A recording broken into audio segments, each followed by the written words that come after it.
أما بعد فأعوذ بالله من الشيطان الرجيم بسم الله الرحمن الرحيم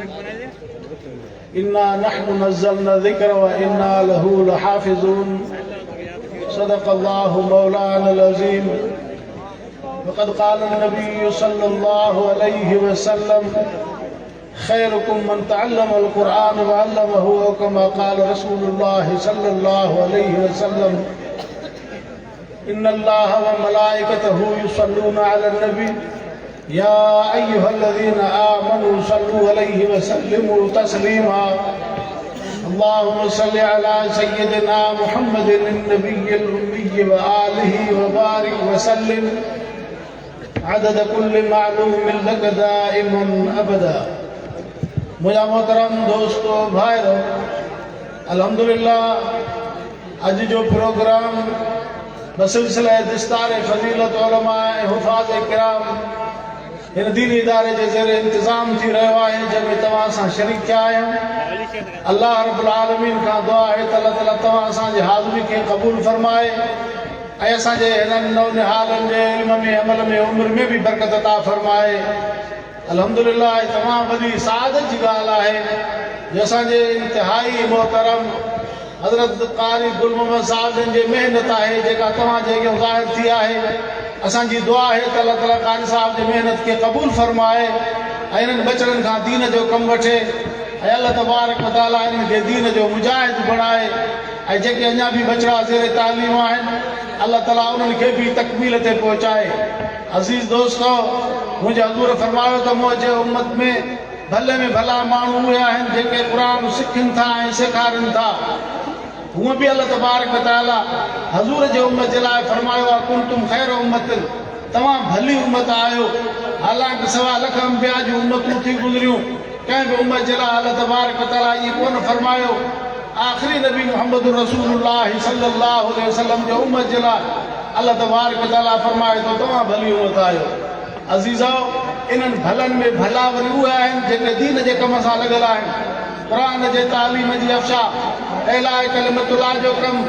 ऐं मुस्लमाननि जे बचनि खे क़ुरान जी तालीम ॾेई रहिया आहिनि ऐं जेके मुस्लमाननि जा बचड़ा क़ुरान जी तालीम हासिल करे रहिया आहिनि इहे बचड़ा बि ख़ुशि नसीब उन्हनि जा वालिदैन बि ख़ुशि नसीब ऐं उहे झुगड़ा उहे वाण उहे शहर उहे बस्तियूं बि ख़ुशि नसीब जिथे जिथे आलिम पैदा थियनि था ऐं जिथां हाफ़िज़ पैदा थियनि था पिया असांजी दुआ आहे त अल्लाह ताला हज़ूर जी उम्मत जे बच्चे बच्चे खे पंहिंजे क़ुरान जे तालीम सां आरास्ता फरमाए अज़ीज़ो असांखे इन क़ुरान ते अमल जी ज़रूरत आहे तव्हां असांखे अल्लाह तबारक व तआला इहो क़ुरान मोकिलियो फरमाई इन हाज़ल क़ुरान यहदी लिल्लती ही अक़वम बेशक इहो क़ुरान अथव जेको तव्हांखे सौ रस्तो मुहैया कंदो इहो ई तव्हांखे अक़ीदे जो सबक़ु ॾसींदो इहो ई क़ुरान तव्हांखे अमल जो सबक़ु ॾसींदो इहो ई क़ुरान तव्हांखे अख़लाक़ ऐं किरदार जो सबक़ु ॾसींदो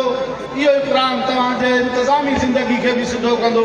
असांजे मुआशिरे में जेको बिगाड़ आहे इहो सिर्फ़ु इन जे करे आहे जो असांजी क़ुरान खां दूरी आहे ऐं जेकॾहिं असांजो क़ुरान ते अमल हुजे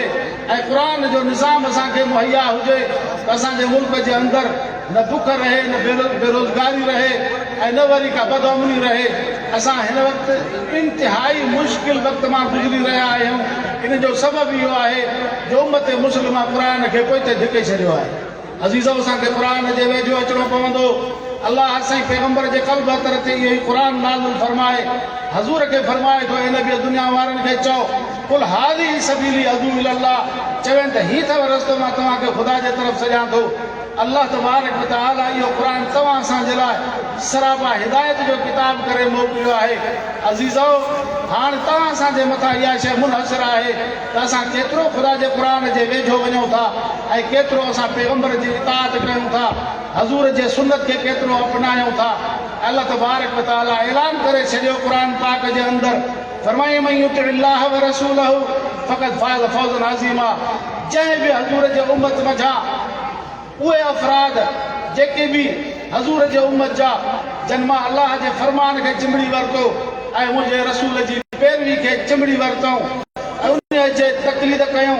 उन जे तरीक़े खे चिंबड़ी वरितऊं अल्लाह ताला फरमाए थो इहे ई कामयाब थी आया वॾे में वॾी कामयाबी खे पाता जेकॾहिं असां चाहियूं था असां दुनिया में जो कामयाब थी निकिरूं असांजी दुनिया ऐं आख़िरत बहितर थिए त पोइ अज़ीज़ो असांखे इन मदारिस सां तालुक़ु जोड़णो पवंदो